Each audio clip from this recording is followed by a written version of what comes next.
దేవుని నామానికి స్తోత్రాలు. ఈ పునరుద్ధాన దినమందు దేవుని నామాన్ని స్తుతిస్తూ గణపరుచుకుందాం.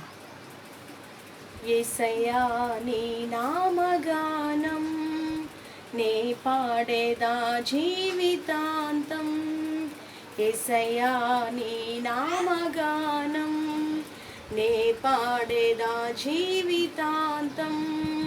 శోధన వేదన బాధలు కలిగిన, శోధన వేదన బాధలు కలిగిన నే పాడేదా శాంతి గీతం. నే పాడేదా శాంతి గీతం. హల్లెలూయా ఆమేన్, హల్లెలూయా ఆమేన్, హల్లెలూయా ఆమేన్, హల్లెలూయా, హల్లెలూయా ఆమేన్, హల్లెలూయా ఆమేన్, హల్లెలూయా ఆమేన్, హల్లెలూయా. యేసయ్యా నీ నామగానం నే పాడేదా జీవితాంతం.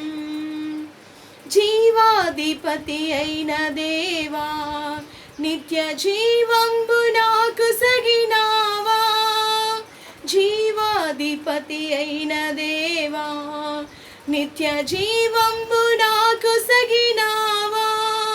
జీవజలమై జీవాహారముగా పరమునే విడచినావా.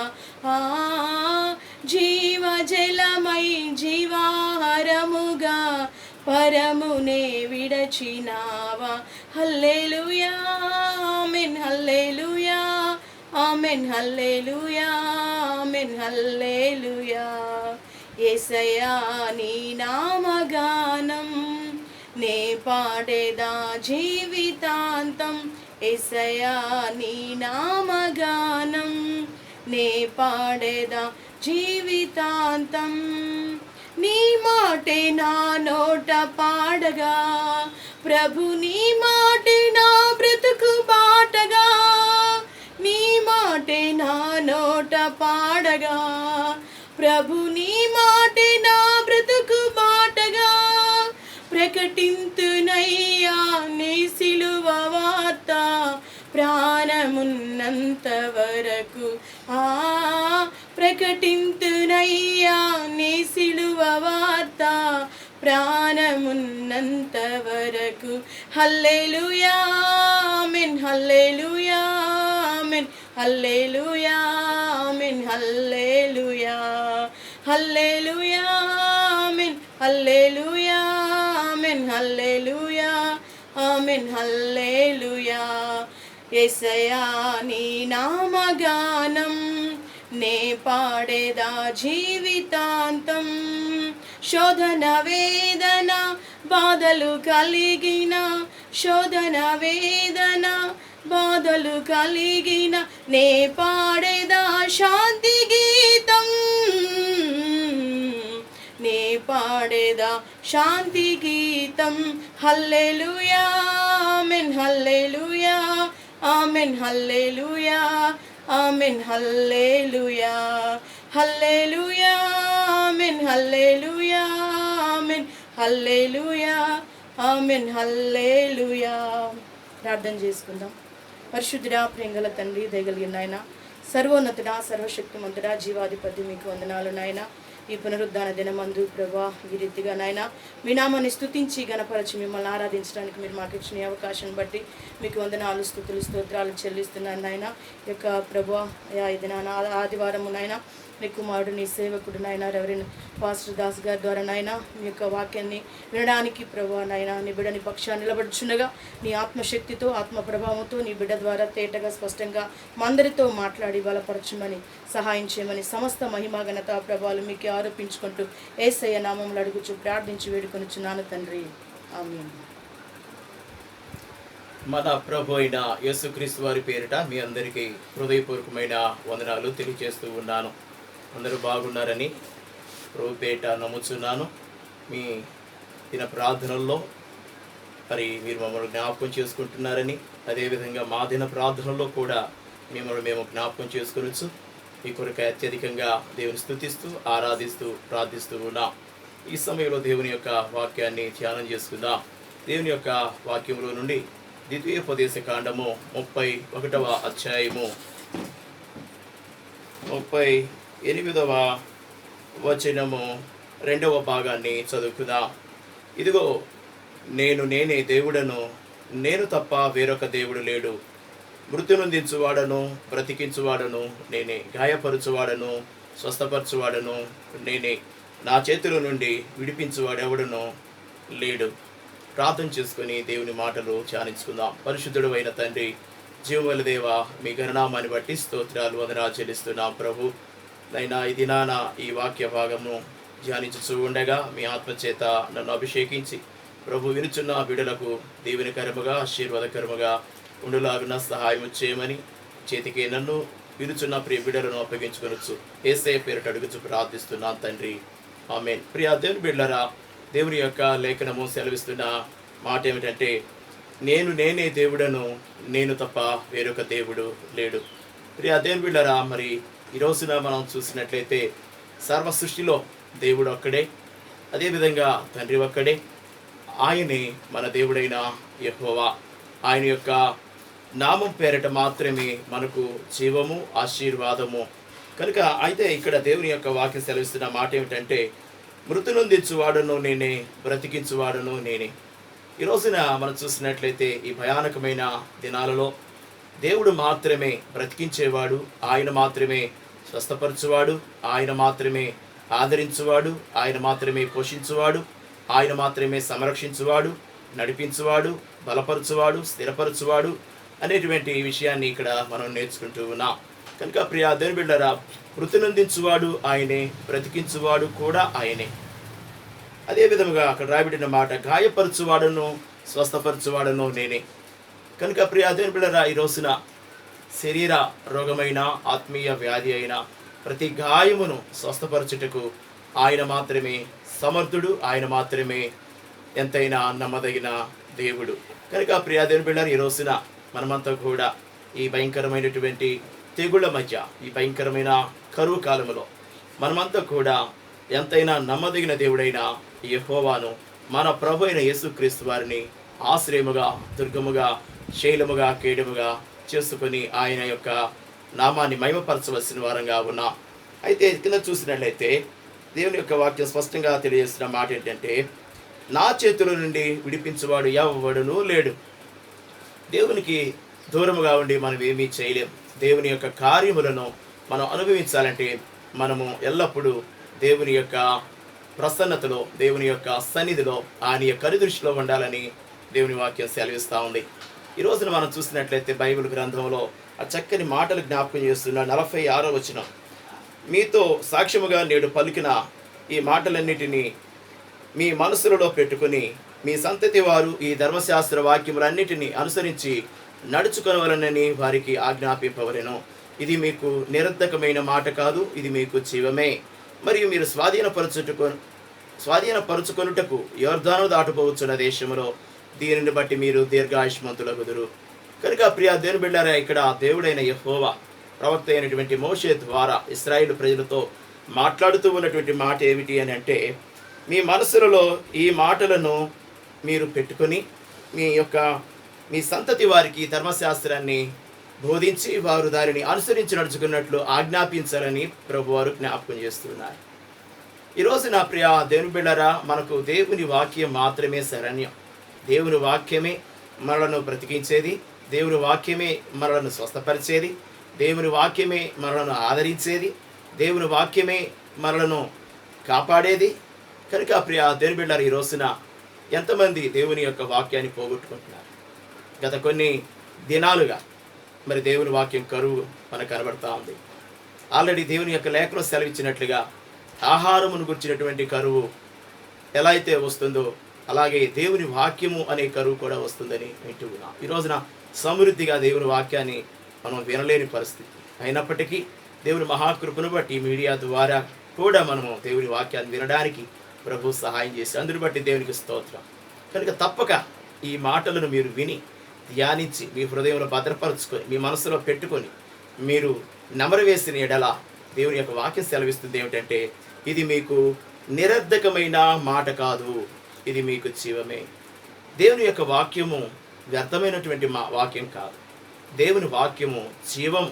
అందుకని పేతురు భక్తుడు ప్రభు అయిన యేసుక్రీస్తు వారితో అన్న మాట ఏమిటంటే, నిత్య జీవపు మాటలు కలిగిన మిమ్ములను విడిచి మేము ఎక్కడికి పోగలము ప్రభువా అన్నారు. కనుక ప్రియ దేవుని బిడ్డలారా, దేవుని యొక్క వాక్యములో జీవమున్నది, దేవుని యొక్క వాక్యములో ఆశీర్వాదం ఉన్నది, దేవుని యొక్క వాక్యములో మరి ఉపకారం ఉన్నది అనేటువంటి విషయాన్ని నేను మీకు జ్ఞాపకం చేస్తున్నా. అందుకని దేవుడు తన వాక్యమును యాకోబుకు మాత్రమే తెలియజేసెను అని రాయబడి ఉన్నది. దేవుని వాక్యం ఎవరికైతే ఇవ్వబడిందో వారందరూ కూడా దీవించబడిన వారుగా, ఆశీర్వదించబడిన వారుగా ఉన్నారు. ఈ రోజున దేవుడు తన వాక్యాన్ని నీకు అందిస్తున్నాడు. ఈ రోజున దేవుడు నీతో స్పష్టంగా మాట్లాడుతున్నాడు. ఆయన వాక్యము జుంటె తేనె దారుల కంటే మధురమైనది. ఇంకా భక్తుడు అంటున్నారు కదా, నీ వాక్యము నా పాదములకు దీపము, నా త్రోవలకు వెలుగు అనేటువంటి మాట మనం వింటూ ఉన్నాం. కనుక ప్రియా దేవుని క్లిష్ట పరిస్థితుల్లో, దిక్కు తోచనటువంటి స్థితిలో, గాఢాంధకారపు లోయలో ఒకవేళ మనం సంచరిస్తూ ఉన్నట్లయితే, అనారోగ్య పరిస్థితుల్లో మనం ఉన్నట్లయితే, అపాయకరమైన కాలాలలో మనం ఉన్నప్పటికీ, కరువు కాలంలో మనం ఉన్నప్పటికీ, పరిస్థితులు ఏమైనప్పటికీ నిన్ను చక్కగా నడిపించగలిగేది, నిన్ను చక్కగా మరి జీవింపచేయగలిగేది, నిన్ను బలపరచగలిగేది, నిన్ను ధైర్యపరచగలిగేది ఒక దేవుని వాక్యం అనేటువంటి సత్యాన్ని మర్చిపోవద్దు.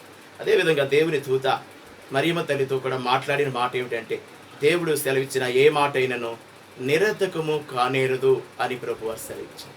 దేవదూత సెలవిచ్చినట్లు చూస్తున్నాం. కనుక ఈ రోజున దేవుని యొక్క వాక్యం మాత్రమే మన జీవితాల్లో మనలను ధైర్యపరిచేది, మన జీవితాలను ఆశీర్వదించేది, మనను వర్ధిల్లజేసేది.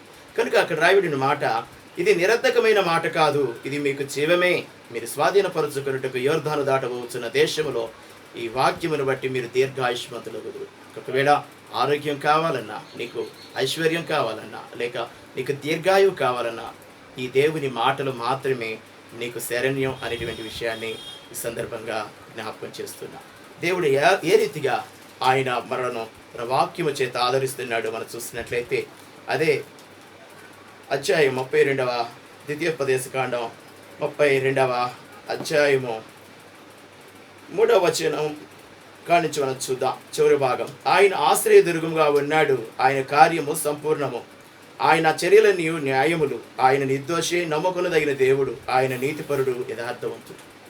ఆయన ప్రియా దేవుని బిడ్డలారా, నీతిమంతుడు, యథార్థవంతుడు, సత్యవంతుడు, ఆయన న్యాయవంతుడు, ఆయన పరిశుద్ధుడు, నిర్దోషి. ఆయనలో ఏ కపటము లేదు. ఆయన మాట యథార్థమైంది, ఆయన మాట జీవార్థమైంది, ఆయన మాట నిత్య జీవము కలిగినటువంటిది.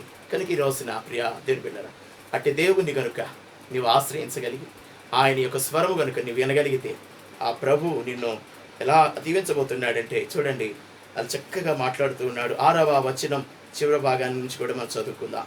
ఆయన నిన్ను సృష్టించిన తండ్రి కాడ ఆయన నిన్ను పుట్టించి స్థాపించిన.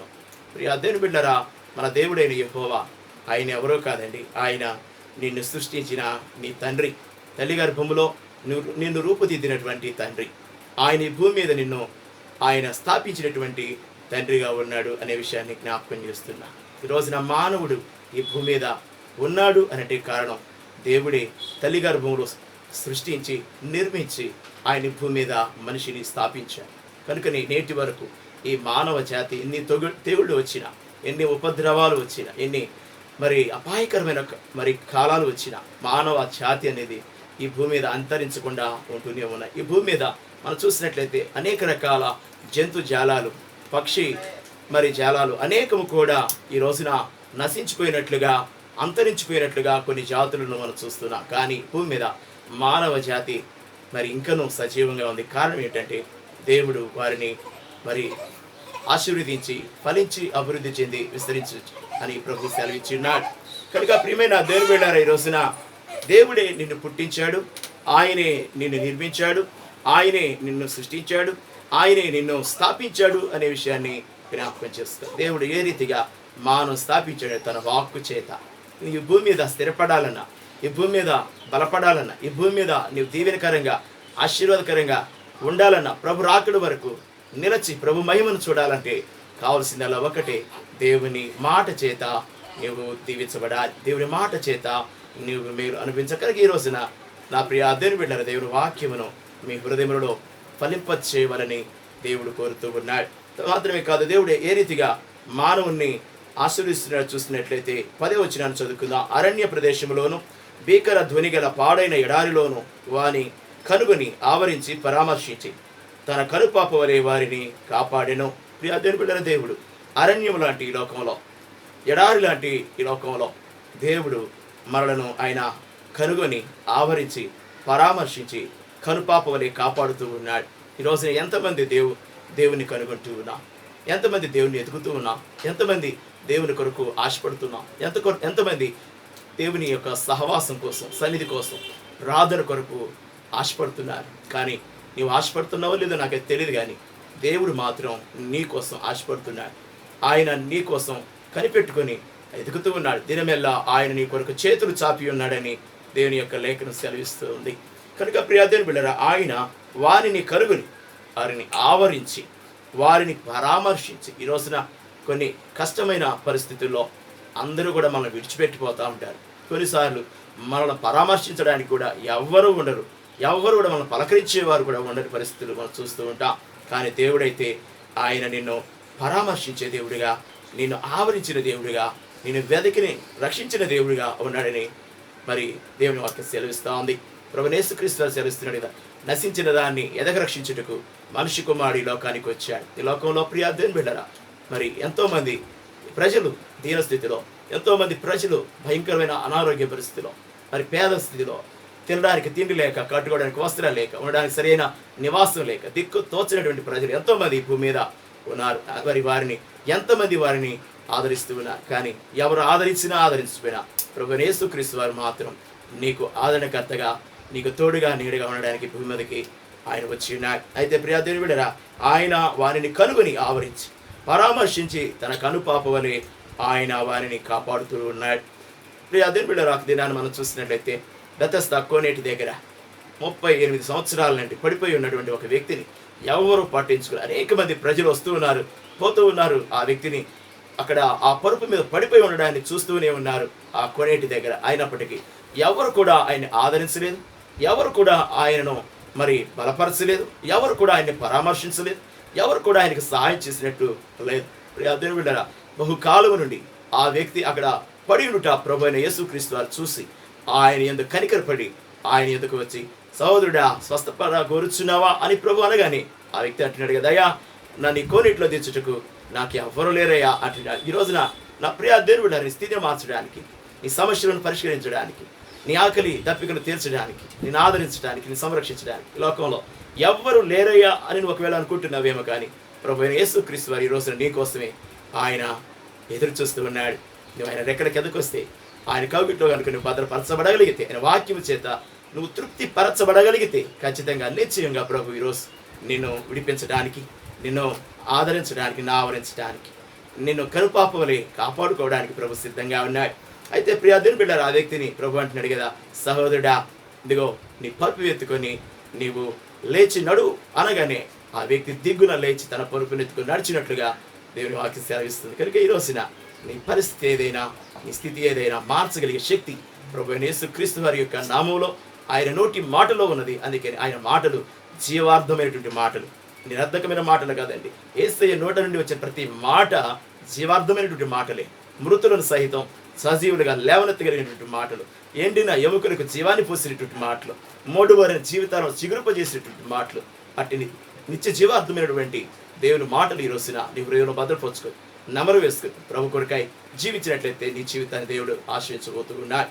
అంత మాత్రమే కాదు ప్రియదేవుని బిడ్డలారా, శృంగారం అనేటువంటి దేవాలయం మెట్ల దగ్గర పుట్టింది మొదలుకొని కుట్టివాడైనటువంటి వ్యక్తి కూడా అక్కడ పడిపోయి ఉన్నప్పుడు పేతురు యోహాను 3 గంటల వేళ, మధ్యాహ్నం 3 గంటల వేళ వారు ప్రార్థన సమయంలో ఆ మెట్లు వెక్కుచూ ఉండగా ఆ కుంటివాడు వారిని చూసి భిక్షమడుగుగా పేతురు అంటున్న మాట, సహోదరుడా నా వైపు తేరుచుడుము అనగానే ఆ వ్యక్తి వారి దగ్గర ఏమైనా దొరుకుతుందేమో అని ఆశగా ఎదురు చూసినప్పుడు అక్కడ పేతురు భక్తుడు అంటున్న మాట, సహోదరుడా మా యొద్ద వెండి బంగారాలు లేవు, కానీ మేము కలిగిందే నీకు ఇస్తాం, అది నజరేయుడైన యేసు నామమున లేచి నడుము అనగానే ఆ వ్యక్తి దిగ్గున లేచి నడిచినట్లుగా, గంతులు వేసి ప్రభువును స్తుతించినట్లుగా మనం చూస్తున్నాం. కారణం ఏమిటి అంటే దేవుని యొక్క మాటలో జీవం, ఆయన మాటలో ప్రభావం, ఆయన మాటలో స్వస్థత, ఆయన మాటలో ఆశీర్వాదం, ఆయన మాటలో బలం, ఆయన మాటలో ధైర్యం ఉన్నాయి అనేటువంటి విషయాన్ని ప్రభు పేట మీద తెలియజేస్తున్నా. కనుక ప్రియాదేవుని దయచేసి ఈ రోజు నుంచి ప్రతి నిత్యము దేవుని వాక్యాన్ని ధ్యానించండి.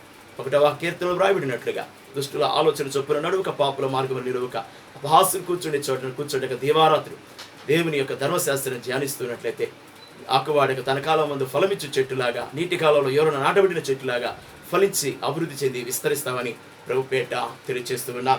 అంత మాత్రమే కాదు, ఇంకా దేవుడు ప్రభు ఆయన మాటలను ఎవరైతే ధ్యానిస్తారో, ఆయన వాక్యానుసారంగా ఎవరైతే అనుసరించి నడుచుకుంటారో వారి జీవితాల్లో ప్రభు ఇంకా ఎలా దీవించబోతున్నాడంటే, భూమి యొక్క ఉన్నత స్థలముల మీద వానిని ఎక్కించెదను.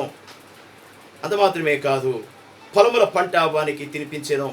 కొండ బండ నుండి తేనెను, చెక్కుముక్కి రాతి బండ నుండి నూనెను అతనికి జుర్రించెను. ఆవు మజ్జిగను, గొర్రె మేకల పచ్చి పాలను, గొర్రె పిల్లల కొవ్వును, భాషను, పొట్టేళ్లను, మేకలను, గోధుమల మెరికల సారమును నీకు ఇచ్చెను. త్రాగిన ద్రాక్షరసము. ప్రియ అద్దరు పెట్టారు. ఇక్కడ దేవుడు ఇన్ని శ్రేష్టమైనటువంటి ఆహార పదార్థాలతో దేవుడు దీవిస్తున్నాడు. చూడండి, ఆయన వాక్యానికి కనుక స్పందించగలిగితే, దేవుని వాక్యం కొరకు కలిగితే, అన్ని ఆశ పెట్టుకోగలిగితే నీ జీవితాన్ని దేవుడు అత్యున్నతమైన స్థలములలో, ఉన్నతమైన స్థలాలలో దేవుడు నేను నడిపిస్తాడు.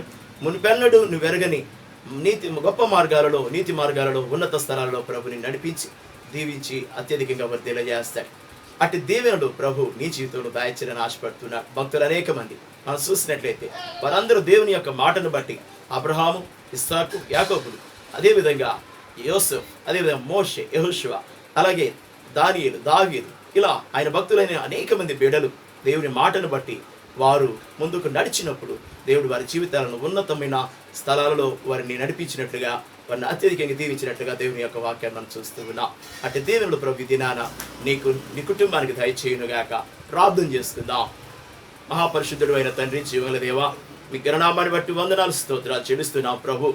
ఇదిగోనైనా ఈ మాటల చేత ప్రభు అనేక మంది బిడ్డలు ఆదరించబడినట్లుగా నీ కృప దయచేయమని, ప్రత్యేకించి అయినా సంఘ బిడ్డలను, అదేవిధంగా ఎవరైనా వింటున్న మిత్ర బిడ్డలను కూడా ప్రత్యేకంగా దీవించండి ప్రభు.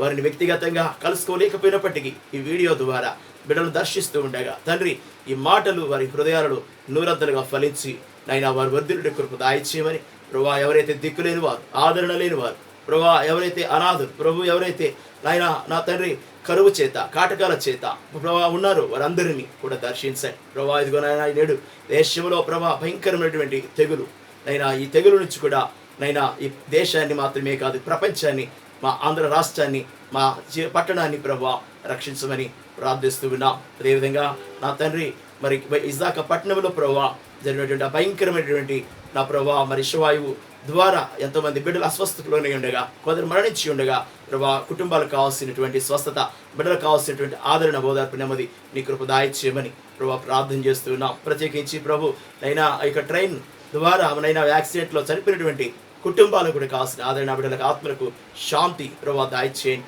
అయా ఈ దేశాన్ని రక్షించండి ప్రభు. నీ మాట చేత, అయా నీ యొక్క నా వాక్కు చేత ప్రభా ఈ దేశ ప్రజలను అయా మీరు రక్షించమని, అయా ప్రపంచంలో అనేక మంది ప్రజలను దీవించమని ప్రభువాన్ని ప్రార్థిస్తూ సహాయించి, ప్రత్యేకించి నైనా సంఘ బిడ్డలను చేతికి అప్పగిస్తున్నా. ఆర్థికంగా, ఆధ్యాత్మికంగా, శారీరకంగా, ఆరోగ్యపరంగా అన్ని విధాల ప్రభావాన్ని దీవించి ఆశించవద్దని చేయమని కృపలో భద్రపరచమని మీకే మహిమ, ఘనత, ప్రభావాలు అర్పించుకోవచ్చు. యేసయ్య పేరట అడుగుచు ప్రార్థిస్తున్నాం తండ్రి, ఆమేన్. తండ్రి అయిన దేవుని ప్రేమ, మన ప్రభు అయిన యేసుక్రీస్తు వారి కృప, పరిశుద్ధాత్మ దేవుని అనుని సహవాసం చేరొచ్చిన మనందరికీ శబ్దయంత్రం ద్వారా వాక్యం వింటున్న పరిశుద్ధులకును సకల పరిశుద్ధులకును సదా తోడైండి, దీవించి ఆశించి వర్ధిల్ల చేయును గాక. ఆమేన్. అందరికీ వందనాలు.